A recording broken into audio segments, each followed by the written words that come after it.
Hello students, welcome to online English class. આજના લેક્ચરમાં આપણે યુનિટ 3ના ક્વેશ્ચન આન્સર જોવાના છીએ કે આપણે યુનિટ 3ની અંદર બે રીડ જોયા હતા, ફિમેલ્સ ફોર ફોરેસ્ટ્રી અને વુડમેન સ્પેર ધેટ ટ્રી વાળું, કે એ પોએમ હતી. તો જોઈએ પહેલું રીડ છે તેના ક્વેશ્ચન આન્સર. એમાં ફર્સ્ટ પેરેગ્રાફ છે, તેનો ફર્સ્ટ ક્વેશ્ચન છે કે how did the tree lovers save deodar forest, કે વૃક્ષ પ્રેમીઓએ ડિયોડાર ફોરેસ્ટ એટલે કે જંગલ છે તેને કઈ રીતે બચાવ્યા હતા. તો પેરેગ્રાફમાં ક્યાં મળશે તમને આન્સર, તો જોઈએ કે the tree lovers used to embrace trees to save them from being cut, કે ટ્રી લવર છે શું કરતા, તો વૃક્ષને એમ્બ્રેસ એટલે કે ભેટી જતા એન્ડ તેમને બચાવતા કે કટ થવાથી. અને આ જે છે વસ્તુ કઈ રીતે જાણીતી બની, તો it was popularly known as the Chipko movement. તો આ છે તમારો બેઠે બેઠો આન્સર. જોઈએ કઈ રીતે આવશે. તો the tree lovers use to embrace the trees to save them from being cut, જે ઉપર હતું તે જ. It was popularly known as the Chipko movement. તો જે બેઠે બેઠો આન્સર છે તમારે લખી દેવાનું.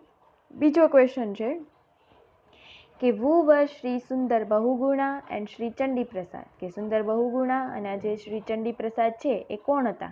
તો આનો આન્સર છે તમને ઉપર બેઠે બેઠો મળશે નહીં, એ તમારે બનાવવો પડશે કે ઉપરનો પેરેગ્રાફ વાંચો તો એ પરથી તમને જાણી શકો છો કે બંને છે એ વૃક્ષ પ્રેમી જ હતા અને તેમના જે લીડરશિપ હેઠળ જ આજે ચિપકો મુવમેન્ટ છે શરૂ થયું હતું. એના ઉપરથી આન્સર બનશે કે શ્રી સુંદર Bahuguna and Shri Chandi Prasad var protectors of forest, કે તેઓ જંગલના પ્રોટેક્ટર્સ એટલે કે રક્ષણ કરતા હતા. અંડર વુઝ લીડરશિપ, કે જેની લીડરશિપ હેઠળ, નેતાગીરી હેઠળ જે ચિપકો મુવમેન્ટ છે ઇનિશિએટેડ એટલે કે શરૂ થયું હતું. બીજો પેરેગ્રાફ જોઈએ કે પહેલો ક્વેશ્ચન છે what is our fundamental duty, કે આપણી જે મૂળભૂત જે ડ્યુટી છે, ફરજ છે, શું હોવી જોઈએ એઝ પર અવર કોન્સ્ટિટ્યુશન, કે બંધારણ પ્રમાણે, કે કોન્સ્ટિટ્યુશન છે એ પ્રમાણે આપણી ફંડામેન્ટલ ડ્યુટી છે શું છે. તો જોઈએ પેરેગ્રાફમાં કે our constitution now reads it is every citizen's fundamental duty to conserve and thereby improve forest, lakes, rivers, environment along with wildlife and also to have compensation toward organism. અહીંયાથી માંડીને અહીંયા સુધી આટલું બેઠું તમે લખી શકો. કે જોઈએ આન્સર કઈ રીતે બનશે, તો as per our constitution our fundamental duty is, અહીંયા સુધી ક્વેશ્ચનમાંથી, પછી ઉપરથી કે to conserve and improve forest, lakes, rivers, environment, wildlife and to have compassion towards organism, કે બધા જે જીવો છે તેના પ્રત્યે દયા રાખવી. આગળ જોઈએ નો ક્વેશ્ચન કે what is our moral duty, કે આપણી મોરલ ડ્યુટી શું છે. તો conservation of forest is our moral duty, આ તમારો આન્સર પહેલી જ લાઈનમાં. તો conservation of forest is our moral duty. આગળ જોઈએ what kind of forest grown in the Himalayas, કે હિમાલયાની અંદર કયા ટાઈપના વૃક્ષો છે ગ્રો થાય છે. તો અહીંયા છે ફર્સ્ટ લાઇન કે સિન્સ ટાઈમ બિગેન, કે સમયની શરૂઆતથી છે natural broad leave forest of the Himalaya, એટલે આ લાઇન પરથી ખબર પડે કે કયા વૃક્ષો, તો નેચરલ બ્રોડ લીવ ફોરેસ્ટ, આ તમારો આન્સર. તો આન્સર આ રીતે બનશે કે nature broad leave forest grow in the Himalaya. આગળનો ક્વેશ્ચન છે કે how are forest the foundation of the whole economy of the hill villages, કે જે હિલ વિલેજીસ છે એટલે કે જે પર્વતના જે ગામડા છે તેના માટેની આખી ઇકોનોમી છે ફોરેસ્ટ એટલે કે જંગલો કઈ રીતે છે. બરાબર, તો જોઈએ કઈ રીતે આન્સર અહીંયાથી બનશે.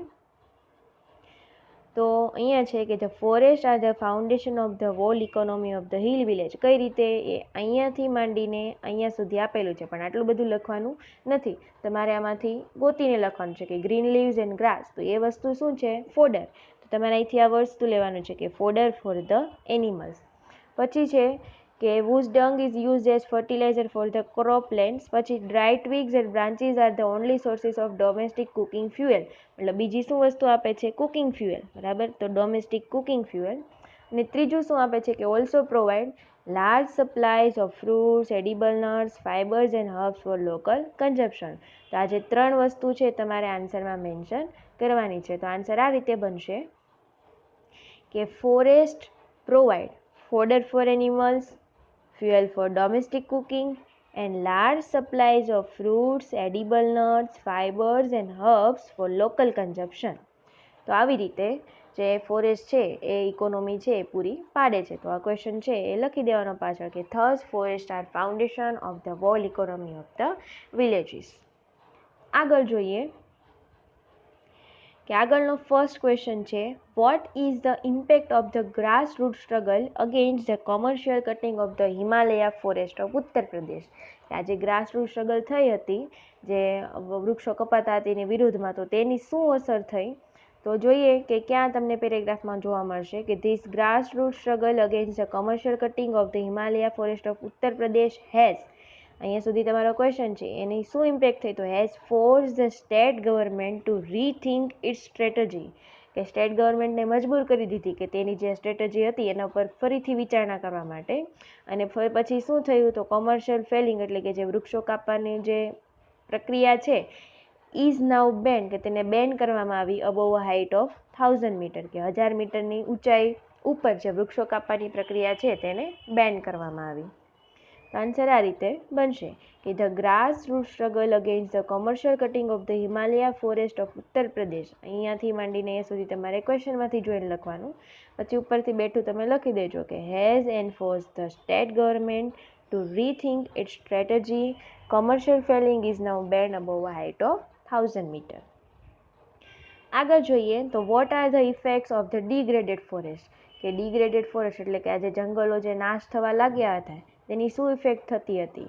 તો because of the degraded forest શું અસર થાય છે? તો જોઈએ કે એઝ રિઝલ્ટ, કે પરિણામ દર્શાવ્યું છે ડિગ્રેડેડ ફોરેસ્ટનું, કે ધેર ઇઝ નાઉ સેવર સ્કેર્સિટી એટલે કે અછત ઊભી થઈ, animal fodder and domestic fuel and acute water shortage, કે પાણીની પણ અછત થવા લાગી. તો આન્સર આ રીતે બનશે કે because of the degraded forest there is scarcity of animal fodders and domestic fuel and acute water shortage. આગળ જોઈએ why did the woman refuse to allow the planting of the poplar trees, કે મહિલાઓએ જે પોપલા ટ્રીઝનું planting કરવા માટે શા માટે ના પાડી દીધી હતી? તો જે મહિલાઓ છે એને એટલા માટે ના પાડી હતી કે એમને ખબર પડી ગઈ હતી કે જે ગવર્મેન્ટ છે પોપલા ટ્રીઝ છે એ શું કામ ઉગાડે છે, તો તેના લીધે તેમને વ્યવસાયમાં ફાયદો થશે, બરાબર. અને પોપલા ટ્રીઝ છે એ commercial trees, foreign commercial trees હતી, એટલે કે વિદેશી વૃક્ષો હતા. તો જોઈએ આન્સર આ રીતે બનશે કે the woman refuse to allow the planting of the poplar trees because they found that, તેમને ખબર પડી ગઈ કે the forest department was only interested in planting of the foreign commercial trees poplar. બરાબર, પેરેગ્રાફમાં ક્યાં છે તો જોઈએ કે the woman refused to allow the planting of the poplar which is a foreign commercial trees, કે તે શું હતી? કોમર્શિયલ ટ્રીઝ હતી. અને અહીંયા છે કે they found that the department was only interested in planting poplars. તો આ બંને લાઈનનો યુઝ કરીને તમારે આન્સર બનાવવાનો છે. આગળનો ક્વેશ્ચન જોઈએ કે what did the woman force the forest department two do, કે જે મહિલાઓ છે તેને ફોરેસ્ટ ડિપાર્ટમેન્ટને શું કરવા માટે મજબૂર કર્યા?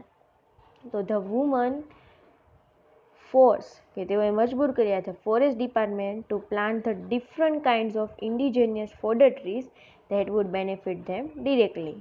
સેમ ટુ સેમ આન્સર છે આવશે કે જે વુમન છે તેમણે ફોર્સ કર્યા કે ફોરેસ્ટ ડિપાર્ટમેન્ટને કે અલગ અલગ જે વેરાયટીના જે ઇન્ડિજિનિયસ ફોડર ટ્રીઝ છે એ પ્લાન્ટ કરે, એટલે કે તેને વાવે, કે જેથી કરીને તેમને ડિરેક્ટલી ફાયદો મળે. આગળ જોઈએ તો રીડ 2 છે વુડમેન સ્પેડ ધ ટ્રી, કે કવિતા આપણે જોઈ હતી જેમાં કવિ છે એ કઠિયારો છે તેને ટ્રી એટલે કે વૃક્ષ કાપતા રોકે છે, જે વૃક્ષ છે એ તેના પૂર્વજોએ વાવેલું હતું. તો જોઈએ first question how is the tree, કે વૃક્ષ છે એ કેવું છે? તો કવિતામાં જોઈએ તો વૃક્ષનું વર્ણન છે આપણે જોયું હતું કે woodman forbear thy stroke cut not its earth bound ties. તો આજે અર્થ બાઉન્ડ ટાઈસ છે મૂળિયા માટે શબ્દ વાપરેલો છે વૃક્ષના. અને તે જે વૃક્ષ છે કેવું છે તો ટાવરિંગ ટુ ધ સ્કાય, કે જાણે કે તે આકાશને ચૂમી રહ્યું હોય. તો આ બે વસ્તુને યુઝ કરીને તમારો આન્સર બનશે. કઈ રીતે તો જોઈએ કે the tree is towering to the sky, કે વૃક્ષ છે એ આકાશને ચૂમી રહ્યું છે અને તેના જે મૂળ છે ઇટ હેઝ અર્થ બાઉન્ડ ટાઈસ, કે જમીનથી જકડાયેલા તેના મૂળ છે. બીજો ક્વેશ્ચન છે how did the point sister play, કે કવિ છે તેની બહેનો કઈ રીતે રમતી? અહીંયા તો આપણે જોઈ શકીએ છીએ કે in all their gushing joy here too my sister played, કે અહીંયા in their all gushing joy. Gushing joy એટલે ઉમળકાભેર આનંદથી, કે મારી બહેનો છે અહીંયા ઉમળકાભેર આનંદથી રમતી હતી. તો આન્સર એ રીતે બનશે કે the point sisters played in all their gushing joy. ત્રીજો ક્વેશ્ચન છે which family members are mention here, કે આ કવિતા છે એમાં કયા કયા ફેમિલી મેમ્બર મેન્શન થયા છે. તો એક તો કવિ પોતે, પછી બીજું કોણ, તો તેમની સિસ્ટર્સ, મધર અને ફાધર, દેટ મીન્સ કે તેના પેરેન્ટ્સ. આન્સર આ રીતે બનશે કે the poet, his sisters and his parents are mention in the poem. આગળ જોઈએ,